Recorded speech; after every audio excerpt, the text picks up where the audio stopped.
I am so sorry white rose, आपको अब जाना पड़ेगा। ठीक है, आप जाइए। यार खुद जाओ, जाओ आप जहाँ पढ़ना है वहां पढ़ो, हमारे बच्चों को क्यों लेकर जाना है जी? हैं? 2-3 मिला है और उनको लेकर चले जाओ। ठीक है, एंटीबायोटिक क्या होता है? एंटीबायोटिक ऐसे रासायन होते हैं जो किसके द्वारा, याद रखना, सूक्ष्म जीवों द्वारा बनाए जाते हैं। जो किसके द्वारा बच्चा? सूक्ष्म जीवों द्वारा बनाया जाता है, उन्हीं को क्या कहेंगे? एंटीबायोटिक। है ना? अभी हम आपको एग्जाम्पल से समझाएंगे, एकदम खतरनाक वाला। पहले शेयर कर दे। ये रहा, हो गया। ठीक है, अब हो गया शेयर, अब हम बढ़ सकते हैं। ठीक है, तो देखो हमने क्या बोला, एंटीबायोटिक क्या है? तो एंटीबायोटिक ऐसे रासायन होते हैं जो सूक्ष्म जीवों द्वारा बनाए जाते हैं और रोग पैदा करने वाले जीवाणुओं को नष्ट करते हैं। अब ध्यान से समझो। ठीक है, आपने अक्सर अक्सर एक कहावत सुना है, लोहा को लोहा काटता है, जहर को जहर मारता है, नागिन को नागिन डसती है और लड़की की दुश्मन लड़की ही होती है। ठीक है, ये आपने बहुत बार सुना है और यही चीज आपको यहां पर जानना है। आपको पता है कि बैक्टीरिया आपके शरीर में रोग उत्पन्न करते हैं। बैक्टीरिया क्या करते हैं बच्चा? बैक्टीरिया क्या करते हैं? तो आपको पता है, बैक्टीरिया आपके शरीर में रोग उत्पन्न करने का काम करते हैं। किसका? रोग उत्पन्न करने का काम करते हैं। अब देखो, रोग उत्पन्न करते तो हैं, लेकिन इनको खत्म कैसे किया जाए? जब हमको पता है कि बैक्टीरिया हमारे शरीर में आएगा, रोग उत्पन्न करेगा, तो कुछ ना कुछ तो करना ना पड़ेगा अपने आप को बचाने के लिए। तो हम एक दवा का इस्तेमाल करते हैं और उसका नाम है एंटीबायोटिक। ठीक है, एंटीबायोटिक जो दवाएं हैं वो किससे बनता है? तो भैया जीवाणुओं से ही बनता है, सूक्ष्म जीवों से ही बनता है। हाँ जी, ठीक है, तो जीवाणु को मारने के लिए, हानिकारक जीवाणु को मारने के लिए हम किसका इस्तेमाल करेंगे? हानिकारक जीवाणुओं को मारने के लिए हम जीवाणु का इस्तेमाल करेंगे। हम जीवाणु का या उससे बनने वाले या उससे प्राप्त रासायन का इस्तेमाल करेंगे, रासायन का प्रयोग करेंगे। इसी को कहते हैं एंटीबायोटिक। तो अगर आपके एग्जाम में क्वेश्चन आया, अगर आपके एग्जाम में बच्चा इस सवाल आया कि एंटीबायोटिक किसे कहते हैं, तो क्या लिखोगे? है क्या लिखोगे? आप लिखना एंटीबायोटिक बच्चा क्या? एंटीबायोटिक ऐसे रासायन होते हैं जो सूक्ष्म जीवों द्वारा बनाए जाते हैं और ये रोग पैदा करने वाले जीवाणुओं को नष्ट करते हैं। एग्जाम्पल में पेनिसिलिन, स्ट्रेप्टोमाइसिन आदि इसके उदाहरण है। ठीक है, इनसे संक्रामक रोगों का इलाज संभव हुआ और मानव जीवन का औसत आयु बढ़ा। ठीक है, इस तरह से बच्चा आपको लिख देना है, आपको इस तरह से मेरे दोस्त लिख डालना है। तो अब लिख लोगे? अब लिख लोगे? जल्दी बताइए, है ना? क्या अब आप लोग लिख लेंगे? हाँ या ना? हाँ या ना? अगर आपके परीक्षा में आया एंटीबायोटिक किसे कहते, तो जल्दी बताइए, क्या कर लेंगे? एंटीबायोटिक क्या है? ऐसे रासायन जो हानिकारक जीवाणुओं को मारने का काम करेंगे। ठीक है, ऐसे रासायन जो हानिकारक जीवाणुओं को मारते हैं, हम उन्हें क्या कहते हैं? एंटीबायोटिक कहते हैं। ठीक है, हानिकारक जीवाणुओं को मारने के लिए किसी सूक्ष्म जीव या उससे प्राप्त होने वाले रासायन का इस्तेमाल करना। ठीक है, इसी को प्रतिजैविक या एंटीबायोटिक कहते हैं। इसके खोज से बहुत सारे संक्रामक रोगों का इलाज संभव हो पाया। जैसे वर्ल्ड वार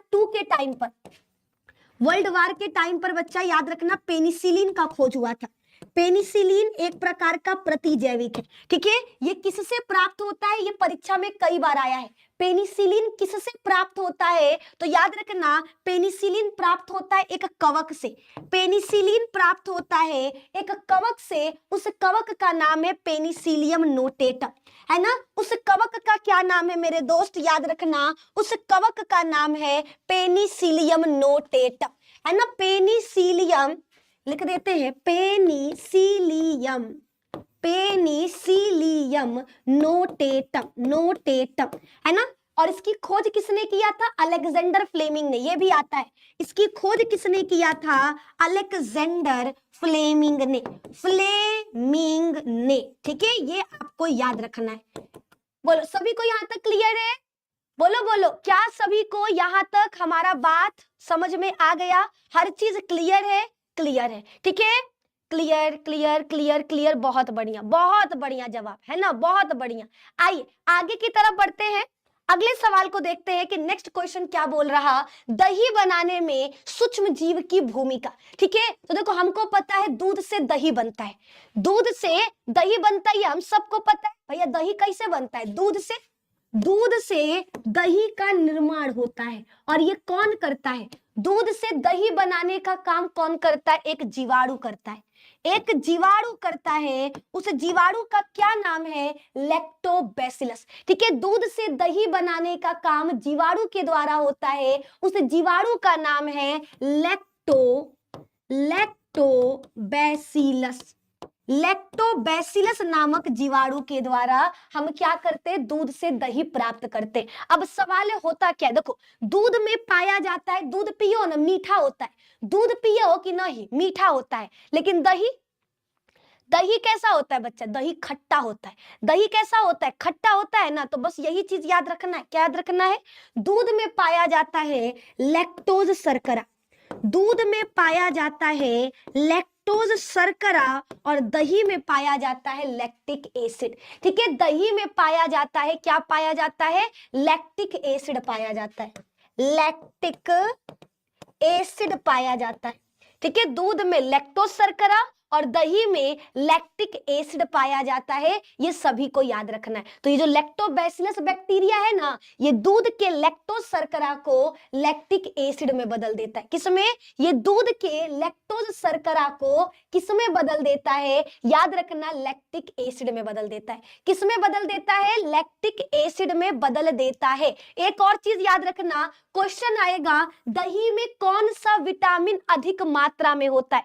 आपके परीक्षा में सवाल आएगा दही में, देखो ये एक बच्चा है, क्या नाम है, प्रियाकुश, बहुत बढ़िया प्रियाकुश। ठीक है, और कोई बताना चाहेगा दही में कौन सा विटामिन अधिक मात्रा में होता है, विटामिन B12।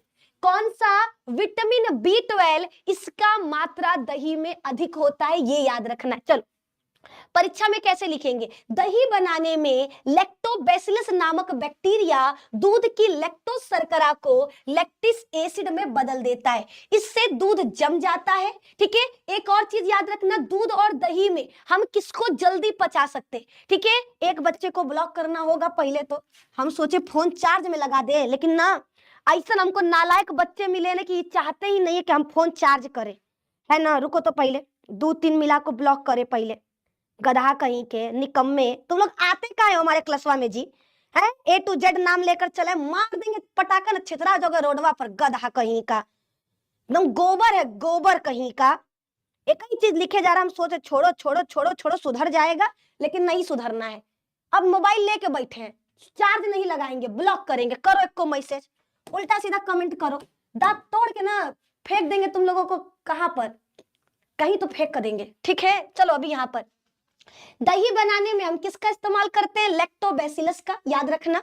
ठीक है, लैक्टोबैसिलस बैक्टीरिया क्या करता है, दूध के लैक्टिक एसिड को, सॉरी दूध के लैक्टोज शर्करा को, घोचू की वजह से हम उल्टा ही बोलने लगे। ठीक है, तो दूध के लैक्टोज शर्करा को किसमें बदल दिया जाता है, लैक्टिक एसिड में। किसमें, लैक्टिक एसिड में, ये आपको याद रखना है, जिसकी वजह से दूध हमारा क्या होता है, जम जाता है और स्वाद में खट्टा हो जाता है। ठीक है, दूध बच्चा जम जाएगा और स्वाद में खट्टा हो जाएगा, ये आपको याद रखना। इसके बाद याद रखना, दूध और दही में किसको पचाना आसान है, तो दही को। ठीक है, दही को हम जल्दी पचा सकते हैं। ठीक है, दही पचाने में क्या होता है, सहायक होता है, और आंतों में हानिकारक जीवाणुओं की वृद्धि को रोकता है। और क्या करेगा, और बच्चा हानिकारक जीवाणुओं को रोकेगा, उनकी वृद्धि को रोकेगा। तो क्या क्या चीजें आपको लिखना है, अगर परीक्षा में आया तो क्या क्या चीजें लिखोगे, क्या क्या चीजें लिखोगे, तो याद रखना। ठीक है, क्या लिखोगे, लिखना दही बनाने में लैक्टोबैसिलस नामक बैक्टीरिया का इस्तेमाल किया जाता है।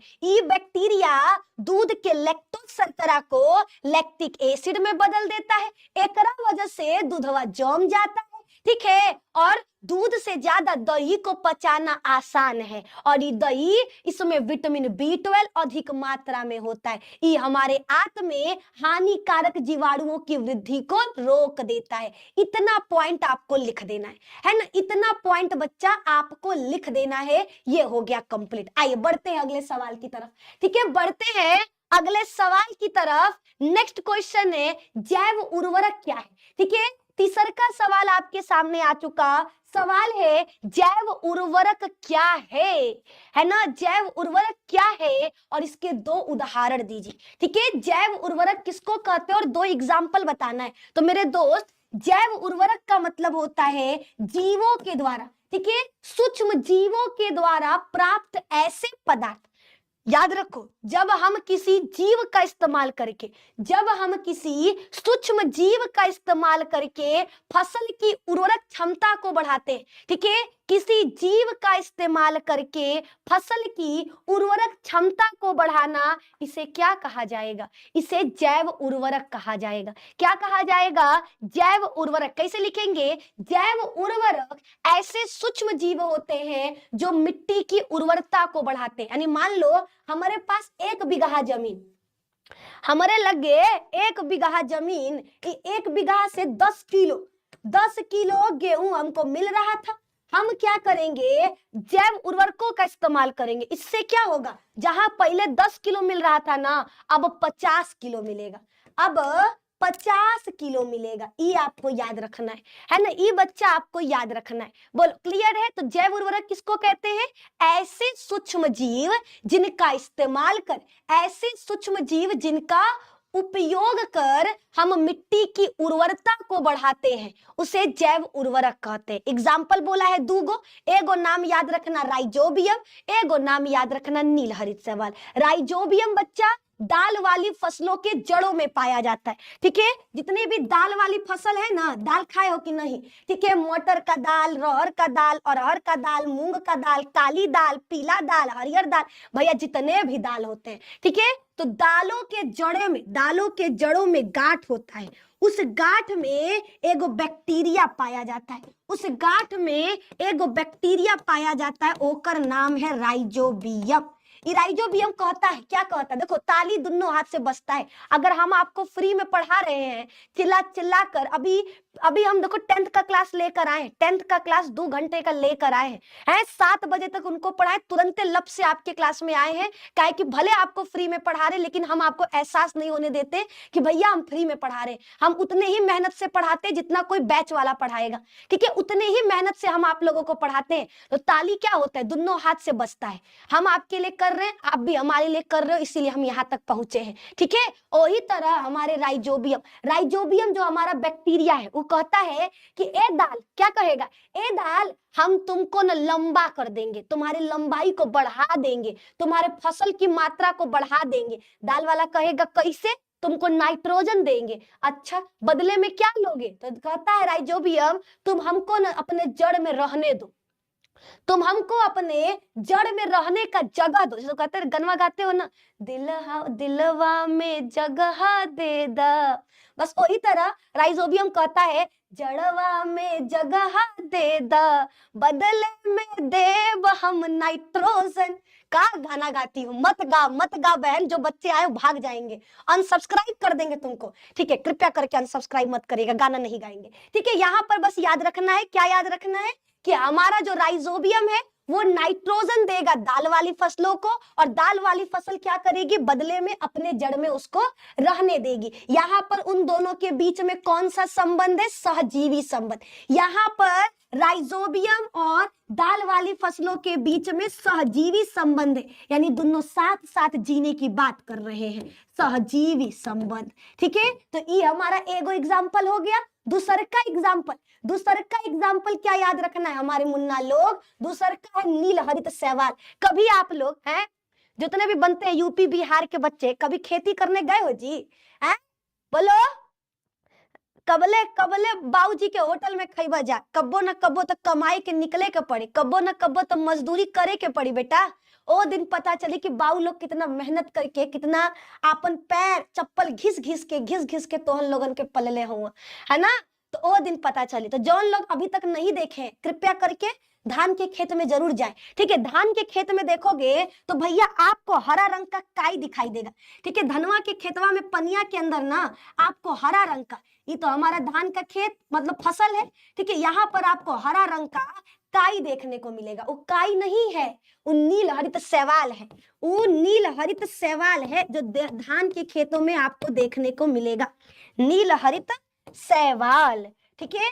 अब ई क्या कहता है, ई कहता है हम तुमको नाइट्रोजन देंगे, ठीक है, ताकि तुम्हारे अंदर तुम्हारा जो उर्वरक क्षमता है, ठीक है, तुम्हारा जो फसल की मात्रा है वो बढ़ सके, तुम्हारे फसल की मात्रा बढ़ सके, इसके लिए हम तुमको क्या देंगे, तो याद रखना तुमको उर्वरक देंगे, उर्वरक देंगे, ये आपको याद रखना है, ठीक है। तो यहां पर क्या हो गया, याद रखना जैव उर्वरक किसको कहते हैं, जैव उर्वरक का मतलब ऐसे सूक्ष्म जीव जो फसल की उर्वरक क्षमता को बढ़ा दे, सिंपल सा, ऐसे सूक्ष्म जीव जो फसल की उर्वरक क्षमता को बढ़ा दे, जैव उर्वरक कहलाता है। एग्जाम्पल में राइजोबियम और नील हरित शैवाल इसके उदाहरण है, ठीक है। ये वायुमंडल से नाइट्रोजन को फिक्स करते हैं, आपको पता है, क्या पता है, वायुमंडल मतलब ऊपर आसमान में भैया बहुत सारे गैस है, वायुमंडल में बहुत सारे गैस है, ठीक है, नाइट्रोजन है, ऑक्सीजन है, जरा बताओ नाइट्रोजन कितना पाया जाता है, 78%, ठीक है, वायुमंडल में नाइट्रोजन 78% है। अगर मान लो ये 79 हो गया तो 1% बढ़ न गया, तो इसको घटाएगा कौन, ये सब क्या करते हैं, वायुमंडल से नाइट्रोजन ऊपर से खींच खींच कर पौधा को, मट्टी को देंगे, ताकि मिट्टी से पौधे तक पहुंच सके, ठीक है। तो याद रखना इसी को नाइट्रोजन फिक्सेशन कहते हैं, नाइट्रोजन की मात्रा को बैलेंस करना, नाइट्रोजन की मात्रा को बैलेंस करना नाइट्रोजन फिक्सेशन कहलाता है। ये कौन करेगा, सूक्ष्म जीव करेंगे, ठीक है। एग्जाम्पल में आपका राइजोबियम और नील हरित शैवाल, ये नाइट्रोजन स्थिरीकरण करके पौधे तक क्या करते, नाइट्रोजन पहुंचाते हैं, ताकि रासायनिक खादों का इस्तेमाल ना हो सके और पौधे क्या कर सके, अपनी क्षमता को, अपनी मात्रा को बढ़ा सके। ये सभी लोगों को याद रखना है ना, ये सभी लोगों को याद रखना है। अब हम बढ़ते हैं अपने अगले सवाल की तरफ, है ना, अब हम बढ़ते हैं अपने अगले सवाल की तरफ, आ जाओ। अगला सवाल क्या है, देखा जाए जरा। अगला सवाल है शराब उद्योग में, शराब उद्योग में सूक्ष्म जीव का इस्तेमाल, है ना। अब हम आ चुके हैं नशा पर, ठीक है, नशा नहीं करना चाहिए है, लेकिन चलो पढ़ना तो पड़ेगा, बायो में पढ़ा देते हैं आपको कि भैया शराब बनाने के लिए हम सूक्ष्म जीव का इस्तेमाल करते हैं, ठीक है। शराब का निर्माण करने के लिए हम किसका इस्तेमाल करेंगे, याद रखना शराब का इस्तेमाल, सॉरी, शराब बनाने के शराब का इस्तेमाल करेंगे भक्त, ठीक है। शराब बनाने के लिए हम एक सूक्ष्म जीव का इस्तेमाल करते हैं, उस सूक्ष्म जीव का क्या नाम है, ईस्ट, ठीक है, उस सूक्ष्म जीव का नाम है ईस्ट। इस ईस्ट का भैया वैज्ञानिक नाम कौन बता सकता है, कोई बच्चा ईस्ट का नाम बता सकता है, सेक्रोमाइसिस सेरेवेसी। याद रखना कौन, दारू, शराब, अल्कोहल, बियर, ब्रांडी और रम, वोडका, बहुत सारे नाम है, ठीक है। ये सब बनाने के लिए हम किसका इस्तेमाल करते हैं, सेक्रोमाइसिस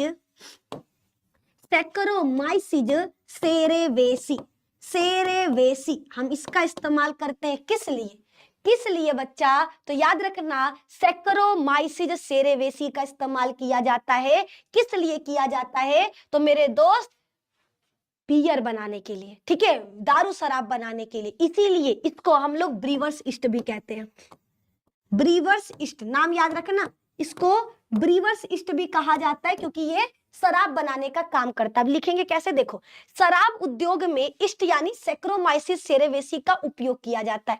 यह शर्करा का किण्वन करके, यह शर्करा का किण्वन करके एथिल अल्कोहल बनाता है। याद रखना शराब का सूत्र क्या होता है, शराब का सूत्र होता है C2H5OH। याद रखना क्या है, C2H5OH। ये बनता कैसे है, ग्लूकोज से। देखो शराब बनाने के लिए ई नहीं कि कुछ उधर उधर से सामान आता है, नहीं, आप लोग जो फलवा नहीं खाते हो ना, कभी अंगूरवा होता है, अंगूरवा सड़ जाता है, आप लोग फेंक देते हो, लेकिन जो पीते हैं सब लोग, वो क्या पीते हैं, सड़ा गला फल, ठीक है। जितने भी आपके फल जो सड़ जाते हैं ना, उसी का अल्कोहल बनता है, उसी का अल्कोहल बनता है। जितना ज्यादा सड़ा हुआ, जितना ज्यादा सड़ा हुआ, उतना ज्यादा आपका बढ़िया शराब बनेगा। यही आपको याद रखना है ना, यही बच्चा आपको याद रखना है। तो आ जाओ, क्या थे, कहाँ थे हम लोग, हाँ, शराब का निर्माण कैसे होता है, देखो, तो ग्लूकोज जानते हो ना, C6H12O6, इसको दो तरह से तोड़ सकते हैं, इसको बच्चा दो तरह से तोड़ा जा सकता है। एक होता है पूरा तोड़ देना, ठीक है, जैसे मान लो किसी, कुछ लोग होते हैं ना जिनका मन करता है कि कहीं मुहवा उनका मिल जाए तो लोढ़ा दे के धार से थूर दो, है ना, तो दो तरह से थूरा जा सकता है। एक तो भैया होता है कि बस बोल करके, डांट करके, ब्लॉक करके हटा दो। और दूसर का होता है कि कहीं मिल जाते तो पटाखा पटाखा मार के हम भगाते। दो तरह से हम कर सकते हैं, जितने भी हमारे बारे में भी यहाँ पे उल्टा से एक लिख रहा है, मन करा है दो ही तरीके से तोड़े, या तो तू पूरी तरह से तोड़ दे कि माई बाबू पहचानबे ना करे कि नालायक कहाँ से आया है, ठीक है, या फिर दूसर का क्या है, ब्लॉक कर दे। बेटा का करे, छोड़ो, अभी छोड़ रहे हैं, अभी यहाँ पे आ जाओ, ठीक है। वही तरह हम ग्लूकोज को भी दो तरह से तोड़ सकते हैं, ग्लूकोज को भी बच्चा दो तरह से तोड़ सकते। एक तो होता है पूर्ण, एक होता है पूर्ण विघटन। पूर्ण विघटन मतलब इसको तोड़े तो कार्बन डाइऑक्साइड निकलेगा, क्या निकलेगा, कार्बन डाइऑक्साइड बाहर निकलेगा। और एक होता है आंशिक अपघटन, जिसमें क्या होगा, आपका एथिल अल्कोहल, ठीक है, बस बता रहे, ठीक है। पूरा तोड़ोगे तो कार्बन डाइऑक्साइड निकलेगा, आधा तोड़ोगे तो एथिल अल्कोहल, एथिल एल्कोहल यानी आपका एथेनॉल बनेगा। बस इसी को कहते हैं किण्वन, ठीक है। ग्लूकोज का आंशिक अपघटन, ग्लूकोज का आंशिक, ग्लूकोज का आंशिक अपघटन, अपघटन कराने पर, ग्लूकोज का आंशिक अपघटन कराने पर हमें क्या मिलता है, एथिल अल्कोहल मिलता है। क्या मिलता है बच्चा, एथिल अल्कोहल मिलता है। यही आपको लिखना है, क्या लिखेंगे, लिखेंगे शराब उद्योग में, ठीक है, याद रखना औद्योगिक मात्रा में, एक गिलास दो गिलास से काम नहीं चलेगा, ठीक है। लोगों को लत लग जाता है तो उनको चाहिए होता है भैया एक ड्राम, है ना, क्या चाहिए तो एक ड्राम भर करके हमको चाहिए, ऐसे कुछ लोग होते हैं। तो भैया औद्योगिक मात्रा में मतलब बहुत अधिक मात्रा में, बहुत अधिक मात्रा में बनाना होगा, ठीक है, ये याद रखना है। तो देखो शराब क्या लिख बोल रहे थे, हाँ, औद्योगिक क्षेत्र में, औद्योगिक मात्रा में शराब प्राप्त करने के लिए, औद्योगिक मात्रा में शराब प्राप्त करने के लिए हम एक ईस्ट का इस्तेमाल करते हैं जिसका नाम है सैक्रोमाइसिस सेरेवेसी। यह शर्करा का किण्वन करके अल्कोहल बनाता है। यह इसी प्रक्रिया के द्वारा बियर, वाइन और अन्य मादक पेय पदार्थों का भी निर्माण होता है और यह आर्थिक दृष्टि से महत्वपूर्ण उद्योग है। अब देखो कुछ हम लोग हमेशा